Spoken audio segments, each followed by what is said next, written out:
Hi, this is Jeff, your YouTube knife mentor, and I thought I would do a video on how to design a knife. So I'll jump right in. Basically, there are two pathways, or two ways to do it. You can write down the requirements, all the details that you can think of, or you can do creative drawing or a combination of both. I'll start with this one, the creative drawing, since it's a little bit shorter, and I have uh, a, an example to show you as well for the writing down the requirements.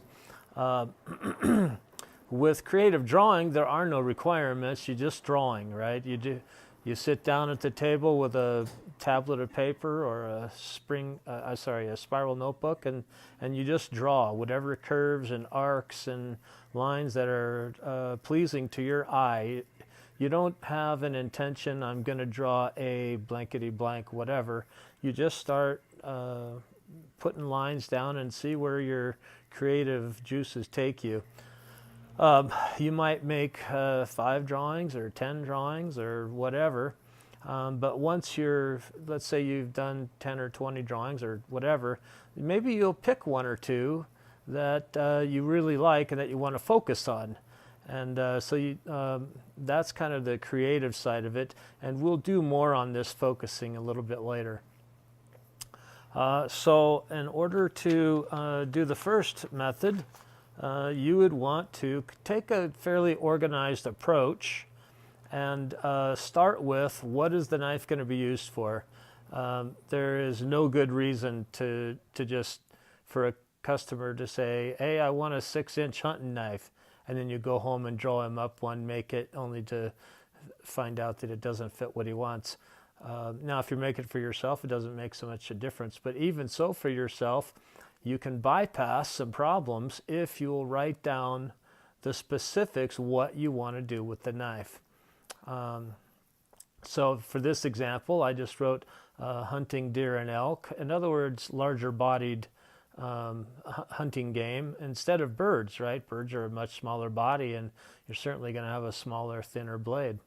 Also camping, cut kindling, so it needs to be, you're not chopping wood, you're cutting kindling. Slicing meat, sharpening sticks, things like that. So from there, then we can decide what kind of steel we want, right? The steel, in this case, I'm choosing D2. But some old timers, they really like O1 or the high carbon steels. Or perhaps you would say, well, this is for deer and elk, I want stainless, right? Well, which I disagree with. But anyway, D2 is considered a semi-stainless because it has 12% chromium. So it's not that it won't rust, it will, because there's no nickel. But anyway, get down the details, what you're looking for, what kind of finish you want, what kind of grind you think you want, and what kind of hardness you want. For a chopping knife up here, let's say it was one of those choppers of some kind, you're going to go out with a 12-inch Bowie knife or something. You don't want as hard of a blade, especially not with D2. So anyway, that's for your steel. Then you would move on to your handle. What kind of tang? Is it going to be a full tang, a narrow tang? If it's a narrow tang, is it a half tang or a through tang?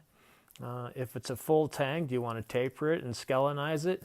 You can remove a lot of weight and really balance that knife out good if it's a relatively small knife. I know the bigger knives, you kind of want some beef in the handle. But for the lighter weight knives, this tapering and skeletonizing is a good idea. So you might want to do that. What kind of pins or rivets do you want? In this case, I'm showing Loveless, but it could be Corby. It could just be regular mosaic pins, or maybe some of those EDM pins. And then what kind of handle material? Cocobolo or micarta or whatever. What kind of finish? Does the handle need to have anything specialty, like a multi-hold grip or one of those real specific grips, So then you move on to your blade. And so since we want a hunting type camp style knife, I generally prefer a 3-inch blade for hunting knives. But if you're doing camp chores and whatnot, 4 inches, maybe 4.5 would be pretty good length for doing camp chores too. Get inside of a pot or, cutting kindling and stuff like that. And you can determine the thickness of your steel and what kind of blade you want, a drop point, a clip point, a straight point, that kind of deal. I put the overall width here because I really want you to consider being able to put your pattern on a particular piece of bar stock, because I'm a stock removal guy. And so then I'm going to draw it out on that piece of bar stock, and then I'm going to cut it out. For those of you guys that do blacksmithing, that doesn't really apply. And then for the guard, is it going to be an integral guard if it's a full tang? If it's a narrow tang, is it going to be a through guard? And so what's the size and the shape and the weight, and also what's the material? In this case, I'm not using any bolsters on my integral guard. So, but if I did have them, it would be stainless steel or nickel silver or brass or bronze or something. So that's kind of the that's my example for you. What would the requirements be? So if you've done the creative drawing, now you need to add some details to your creative drawing. All you have at this point is a profile of sorts. And so here's an example. This is a profile of a knife, but then you say, well, okay, how's this going to be made? Am I going to make a narrow tang or a full tang? And just like I said, when you're writing down your details, now from your creative drawing, you're going to start determining your details. So anyways, so the structure, the materials, the lines of the knife, you may decide, oh yeah, for what I want to do, I want to thin this out some, or I want to widen it out or lengthen it or whatever. You're going to want to record some of the specifics on your design once you get it done, so that you can repeat it later on. There's a couple things that you don't do when you're designing a knife. One thing you don't do is worry about sheaths and holsters. Those are going to come after you've done the knife.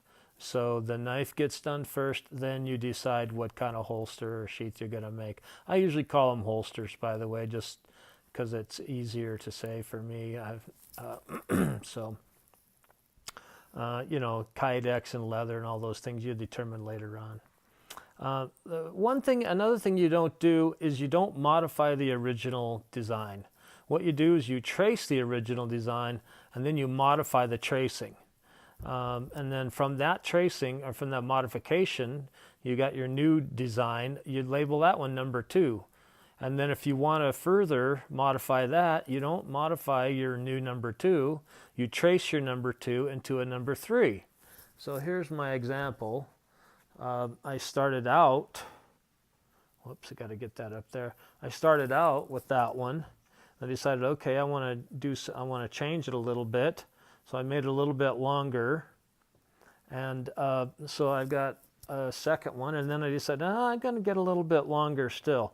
So now I have 3 different designs, all based off of, where'd my finger go? Oh, all based off of this one. And so then I keep all 3, right? So later on, if somebody comes along and says, hey, I really like that knife, but I'd like a longer one, you say, hey, great, look at this. Anyway, don't throw them away. So those are the things you don't do. You don't modify your original, you don't throw them away, you don't worry about sheaths and holsters.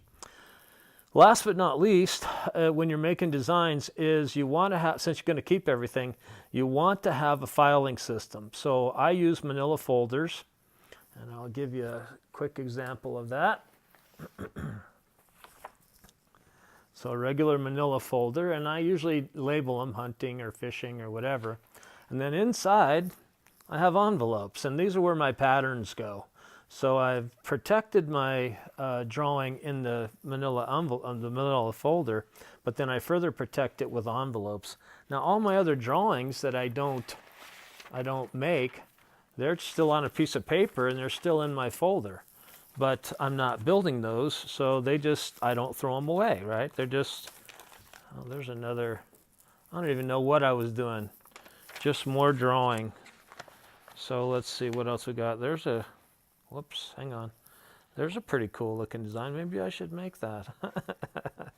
Anyway, so that's how sometimes I come back to my old drawings and I go, oh, I really like that, but I wanna, and so I'll take that drawing, and like I told you, I'll trace it and then modify it and continue on. So envelopes, manila folders. If you guys are using spiral notebooks or drawing pads, eventually you're going to want to convert these to actual patterns, and then you're going to want to have some kind of filing system for your patterns. I should also say that this here, you see it's black, right? It's actually X-ray film, but there's lots of other thin plastics like this that you can cut with scissors. I use 3M glue, and I just spray the X-ray film and the back side of my paper, and I put them together, and then I can write on them and all that stuff. So, and it's real easy to draw up against because it's got a nice rigid edge because it's plastic. So that's my 10 minutes of fame on how to design a knife. I do have another lesson coming up on the same topic, only from a different perspective. So, well, this is Jeff Conti, your YouTube knife mentor, and I want you to go out and have fun making a knife.